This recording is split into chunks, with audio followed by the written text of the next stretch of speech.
kesabaran, ketawakalan, pasrah, sepasrah kepada Allah Subhanahu wa taala. Inilah hikmah di balik kesabaran, hikmah daripada kita berani menanggung resiko. Allah Subhanahu wa taala memberitakan kepada malaikat Jibril, wahai Jibril, innahu huwas samiul basir, aku adalah zat yang maha melihat dengan waspada. Kalaupun tidak diucapkan di bibir, di lisan, tetapi aku juga lebih tahu apa yang diucapkan di dalam hatinya. Rasulullah Shallallahu Alaihi Wasallam waktu itu melemah dakwahnya, artinya di mana hujatan manusia, hujatan orang, cemoohan, udah dibilang gila dan lain macam-macam. Rasulullah Shallallahu Alaihi Wasallam dikabarkan akan di-Isra Mi'rajkan. Maka ayat ini adalah nyata bukti. Ayat yang pertama, Rasulullah Shallallahu Alaihi Wasallam dibalik kesabarannya, dibalik ketenangannya, dibalik dakwahnya tidak surut, maka Allah Subhanahu wa taala mengambil hikmah dari perbuatan, dari pekerjaan makhluknya, yaitu Rasulullah Shallallahu Alaihi Wasallam di Isra, diperjalankan oleh Allah Subhanahu wa taala minal Masjidil Haram, yaitu di Masjidil Haram awalnya, ilal Masjidil Aqsa, sampai ke Masjidil Aqsa yang ada di Palestina. Setelah itu Rasulullah Shallallahu Alaihi Wasallam dimi'rajkan. Mi'raj itu adalah dinaikkan dari Baitul Maqdis atau Masjidil Aqsa ke langit 1 sampai ke 7 sampai ujungnya Sidratil Muntaha. Itulah yang dinamakan Mi'raj. Di dalam perjalanan Rasulullah Shallallahu Alaihi Wasallam, yaitu Isra wal Mi'raj, berbagai macam peristiwa Rasulullah Shallallahu Alaihi Wasallam jumpai. Di antaranya yaitu masalah hakikat-hakikat, hikmah-hikmah, ilmu-ilmu yang sudah diberikan oleh Allah Subhanahu wa taala. Sebelumnya Rasulullah Shallallahu Alaihi Wasallam dibedah operasi oleh malaikat Jibril, dibedah dadanya, hatinya dibersihkan dari berbagai macam penyakit manusia biasa. Padahal Rasulullah Shallallahu Alaihi Wasallam itu adalah simbol murni cahaya nur ilahiyah. Tidak ada satu detik atau satu cuil pun perasaan-perasaan yang dinamakan ujub, takabur, ria, hasud dan lain macam-macamnya, penyakit-penyakit hati. Tetapi ini buat simbol untuk umatnya ketika ingin kembali kepada Allah Subhanahu wa taala, yaitu harus bersih daripada kotoran, harus bersih daripada hasud, harus bersih daripada najis, harus bersih daripada ria dan lain macam-macamnya. Kembali kepada ayat Subhanalladzi asra bi'abdihi laila. Ayat yang pertama Allah bahasakan dengan subhana, artinya maha suci Allah. Kok ini ayat isarahnya maha suci Allah? Ketika ini ayat diturunkan kepada Nabi Muhammad SAW, memang terjadi di berbagai macam suku, di berbagai macam daerah sebelumnya jauh hari, di mana peradaban manusia, yaitu khususnya orang-orang Bani Israel, ketika Nabi Allah Musa alaihi salam memimpin, maka Bani Israel adalah menjadi bangsa yang gagah, menjadi bangsa yang kuat, menjadi bangsa yang tinggi. Tetapi di akhir kemudian, oleh karena mereka nyimpang dari aturan Allah Subhanahu wa taala, tidak mengikuti kitab Taurat, anjuran yang ada di kitab Taurat yang dibawa oleh Nabi Allah Musa, maka mereka jadi bangsa yang terpuruk. Sebab orang-orang gagah perkasa ini, orang Bani Israel ini, dulu ketika dia mempunyai otak yang hebat, ilmunya lumayan jauh lebih unggul daripada sedunia ini orang-orang Israel. sehingga mereka itu bisa menciptakan berbagai macam ciptaan. Di antaranya terhebat adalah sapi samiri. Ini anak sapi terbuat dari emas.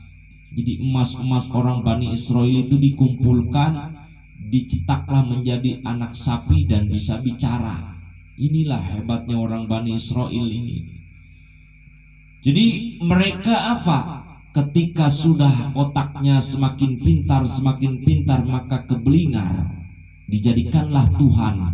Nah, dijadikanlah Tuhan sapi, disembah oleh mereka. Kemudian turunannya menyembah anak sapi. Juga kemudian yang lain sembahan-sembahan, diantaranya Yahoda, patung Yahuda, yaitu Yahudi dari saudaranya Bunyamin dulu. Jadi orang baik, ternyata Yahoda itu adalah orang baik. Beliau lestarikan, beliau istimewakan sehingga dipatungkan, diabadikan menjadi patung, yaitu Yahoda. Jadi sembahlah aku. Maka Allah Subhanahu wa ta'ala menurunkan azab yang kesekian kalinya setelah Nabi Allah Nuh alaihi salam, yaitu umatnya tertimpa musibah besaran-besaran sedunia, dilanda banjir, dilanda tsunami dan lain sebagainya, sehingga waktu itu manusia cuma hanya 80 orang saja yang hidup di alam dunia ini, sisanya meninggal semua. Nah, ini harus jadi itibar sebenarnya untuk orang Bani Israel. Nah, ini lapan subhana menolak bahwa Allah itu maha suci dari berbagai perkara uluhiyah. Jadi Allah itu tidak sehina seperti itu mereka. Malaikat, kata orang Bani Israel, yaitu anak perempuannya Allah. Nabi Uzair anak laki-lakinya Allah. Nabi Isa anak laki-lakinya Allah. Jadi macam-macam itu pengakuan orang Israel ini dibantah oleh Allah Subhanahu wa ta'ala dalam surat Subhana Allah Maha Suci. Kemudian alladzi barakna haulahu alladzi asra bi 'abdihi. Allah Subhanahu wa ta'ala zat alladzi asra, yang telah memperjalankan, yaitu 'abdihi, hambanya. Siapa hambanya Allah Subhanahu wa ta'ala? Yang dimaksud adalah Nabi Yuna Muhammad sallallahu alaihi wasallam, diawali dari Baitullah, yaitu di Masjidil Haram, sampai akhirnya Isra diperjalankan Rasulullah sampai Baitul Muqaddas atau Masjidil Aqsa yang ada di Palestina. Maksudnya, hikmahnya ini bagaimana? Ini adalah hidup, mencontohkan kepada umatnya hidup adalah sebuah perjalanan di mana harus diawali dengan hamba, abdun, seorang hamba yang mengabdi kepada Allah Subhanahu wa ta'ala dengan ikhlas, dengan hati yang suci, sebab hatinya sudah dibersihkan waktu itu. Kita kullu maulidin yuladu alal fitrah, setiap yang dilahirkan itu dalam keadaan fitrah suci. Maka diawali dengan suci itu, kita kembali kepada Allah Subhanahu wa ta'ala harus dengan dalam keadaan suci. Bi abdihi laila minal masjidil haram. Laila waktunya itu pada malam hari. Malam hari itu adalah simbol, malam itu adalah gelap, gelap itu tidak terlihat.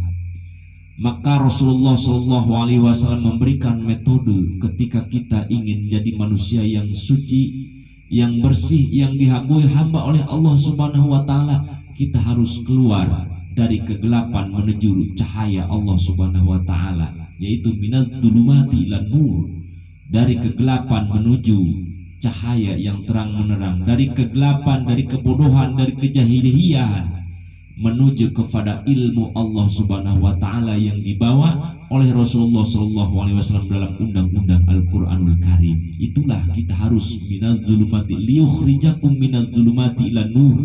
Allah Subhanahu wa ta'ala memberikan Al-Quranul Karim kepada Nabi Muhammad untuk umatnya, yaitu mengatur undang-undang syariat beragama kita menuju Allah Subhanahu wa ta'ala supaya dalam keadaan bercahaya, dalam keadaan suci.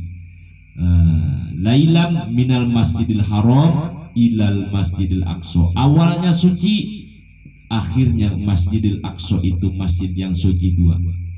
Jadi awalnya dari masjid yang suci kembali kepada masjid yang suci, bukan diawali dengan masjid yang suci tetapi akhir kemudian kita bukan datang akhir pulang ke masjid malah kementah tahu kemana. Jadi itu adalah simbol-simbol hikmah daripada Isra wal Mi'raj. Inti daripada ayat ini maksudnya apa? Apa yang kita kerjakan harus kita laksanakan. Allah Subhanahu wa taala memberikan oleh-oleh, yaitu untuk umatnya, untuk Nabi Muhammad dan umatnya, yaitu sholat fardu 5 waktu. Maka jelas kata Rasulullah Shallallahu Alaihi Wasallam, as-sholatu mi'rajul mu'minin. Kalau Nabi Muhammad Shallallahu Alaihi Wasallam Isra wal Mi'rajnya melalui buraq, yaitu sampai Sidratil Muntaha, sampai bertemu dengan Allah Subhanahu wa taala. Tetapi untuk umatnya, as-sholatu mi'rajul mu'minin, sholat adalah naiknya orang-orang yang beriman. Ketika orang yang sudah aman, orang yang sudah beriman, wa amilus sholihat, dan dia melaksanakan pekerjaan-pekerjaan kebaikan, diantaranya adalah pekerjaan yang dibebankan kepada Nabi umat Muhammad, yaitu sholat fardu 5 waktu. Maka kita ingin mi'raj, kita ingin naik, orang mukmin ingin naik, yaitu harus melaksanakan sholat dengan aqimis sholata lidzikri, yaitu dirikanlah sholat dengan karena menyebutku. Jadi sholat itu adalah ingat kepada Allah Subhanahu wa taala. Kita selalu dituntut harus ingat kepada Allah Subhanahu wa taala. Itu diantara hikmah-hikmahnya para muhibbin wal muhibbat.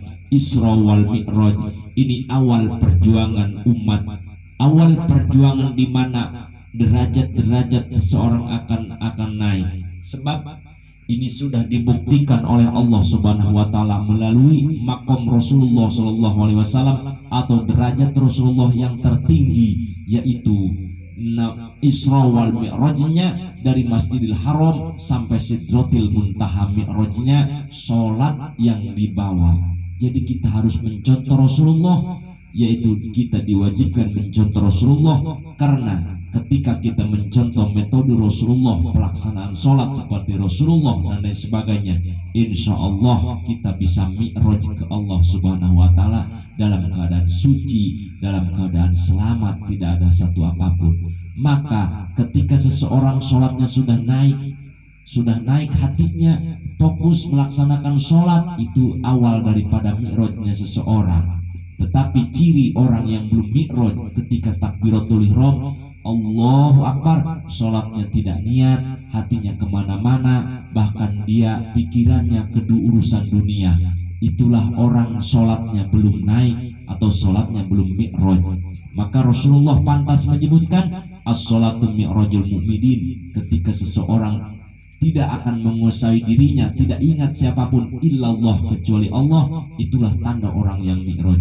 Mudah-mudahan hikmah Isra wal Mi'raj ini mari kita amalkan semuanya. Hikmah daripada Isra Mi'raj adalah ketika kita diuji oleh Allah Subhanahu wa taala, bersabar dalam ujian itu, insya Allah Subhanahu wa taala, Allah Subhanahu wa taala akan menaikkan derajat kita. Kita akan dimi'rajkan, kita akan ditinggikan derajatnya oleh Allah Subhanahu wa taala, dimuliakan oleh Allah Subhanahu wa taala. Kalau syaratnya kita ada ikhlas di dalam nurani kita, melaksanakan sesuatu apapun pekerjaan kita, amalan kita dalam keadaan sobar, dalam keadaan juhud, itulah orang-orang yang bersobar akan mendapatkan derajat yang tinggi, terutama di dalam pelaksanaan sholat. Maka wajib kita semua harus mengkaji ilmu tentang sholat, diantaranya rukun sholat, sahnya sholat, dan sebelum sholat pun kita harus tahu syarat sah-sahnya sholat dan sebagainya.